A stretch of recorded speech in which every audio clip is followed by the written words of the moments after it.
Assalamualaikum everyone. Welcome back to Aspiration with Fazilat. I hope all of you are doing well and preparing with full dedication for your upcoming competitive examinations. Today we are continuing our Deputy Accountant past paper series for everyday science.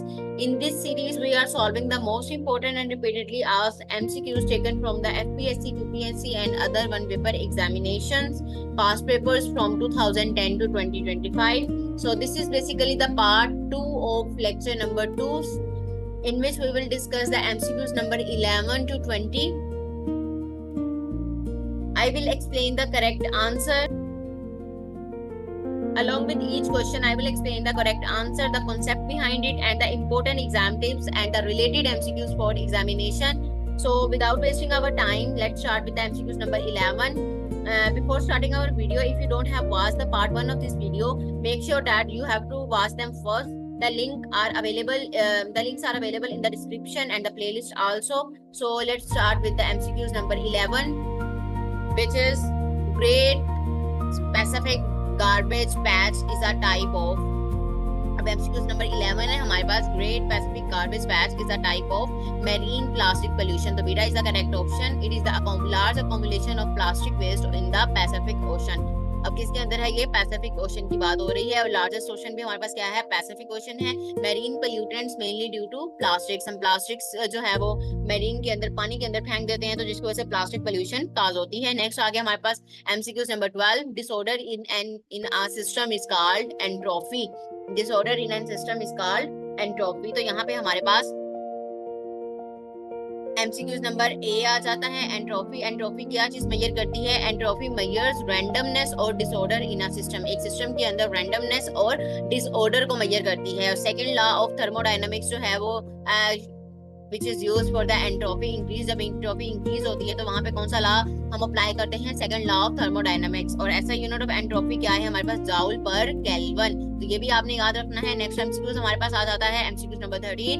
Collection and absorption of rain water is called rain water harvesting. तो alpha is the correct option. Rain water harvesting involves collecting and storing rain water for future use. तो ये basically rain water harvesting की definition है.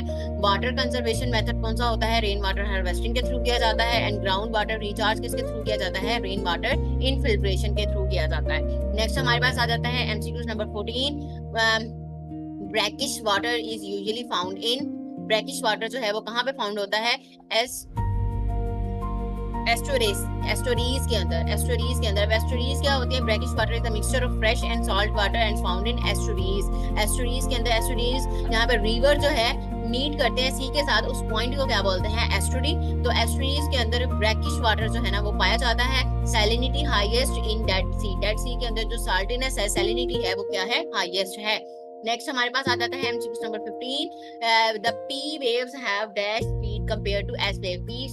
P waves जो है ना उनकी faster speed होती है as compared to S waves.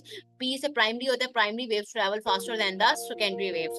And P waves travel through solid and liquids and S waves travel only through solid. S waves हम लोगों ने याद रखना है कि लिक्विड एंड सॉलिड के अंदर कौन कौन सी वेव्स जो है ट्रैवल कर सकती हैं और सॉलिड्स के अंदर कौन सी करती हैं. और स्टडी ऑफ अर्थक्वेक्स को क्या कहा जाता है? सेस्मोलॉजी. सिस्मोलॉजी जो है वो किसकी स्टडी को कहा जाता है? स्टडी ऑफ अर्थक्वेक्स को. नेक्स्ट आ गया हमारे पास MCQ number 16. Which is the non carbohydrate source for glucose synthesis. अब इसका क्या है हमारे पास? ग्लाइकोजेनेसिस जो है ये हमारे पास is the formation of glucose from non-carbonate source. non-hydrocarbonate source है जो ग्लूकोज की फॉर्मेशन है वो किस प्रोसेस के थ्रू की जाती है? ग्लूकोजेनेसिस के थ्रू. अब नेक्स्ट आ गया हमारे पास neutron converts into proton with emission of electron and anti neutrino. जब न्यूट्रॉन बनता है तो वो कन्वर्ट जब प्रोटॉन से किया जाता है तो क्या चीज इमिट होती है? एक तो हमारे पास इलेक्ट्रॉन इमिट होता है और दूसरा एंटी न्यूट्रिनो जो है वो हमारे पास होता है. और इस प्रोसेस को क्या बोलते हैं? हम बीटा डिके बोलते हैं. अल्फा पार्टिकल्स हीलियम न्यूक्लियस के अंदर होते हैं.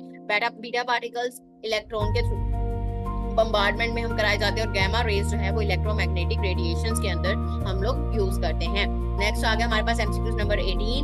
Main source of energy in cellular respiration क्या है हमारे पास? Glucose. Alpha is the correct option. Next आ गया हमारे पास explanation. Glucose is broken down to release ATP energy. ATP energy के लिए ग्लूकोज के मॉलिक्यूल्स है वो ब्रोक डाउन करते हैं जिससे हमारे पास ATP की एनर्जी रिलीज होती है और वो एनर्जी हम सेलुलर रेस्पिरेशन में यूज करते हैं. Related energy currency of a cell, energy currency of a cell किसको कहा जाता है? एटीपी को। और powerhouse of the cell किसको कहा जाता है? माइटोकॉन्ड्रिया को कहते हैं। और माइटोकॉन्ड्रिया बहुत इंपॉर्टेंट है कि which is known as the powerhouse of cell, तो उसको किसको कहते हैं? माइटोकॉन्ड्रिया को बोलते हैं। नेक्स्ट आ गया हमारे पास MCQs number 19। Power of radiation emission emitted by a star is called, star में से जो पावर ऑफ रेडिएशन इमिट होती है उसको क्या बोलते हैं? ल्यूमिनोसिटी।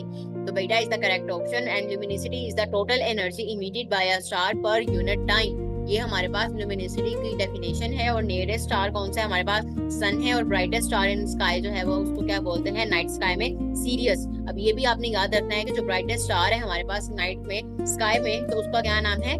सीरियस। नेक्स्ट आ गया हमारे पास MCQ number 20। Water moving into soil is called percolation. क्या बोलते हैं इसको? परकुलेशन का प्रोसेस बोलते हैं। Percolation is the downward movement of water through soil. अब ये भी पूछा जाता है कि डाउनवर्ड मूवमेंट किस प्रोसेस के अंदर होती है? परकुलेशन के अंदर वाटर थ्रू सॉइल। अब एवापोरेशन के अंदर क्या होता है हमारे पास?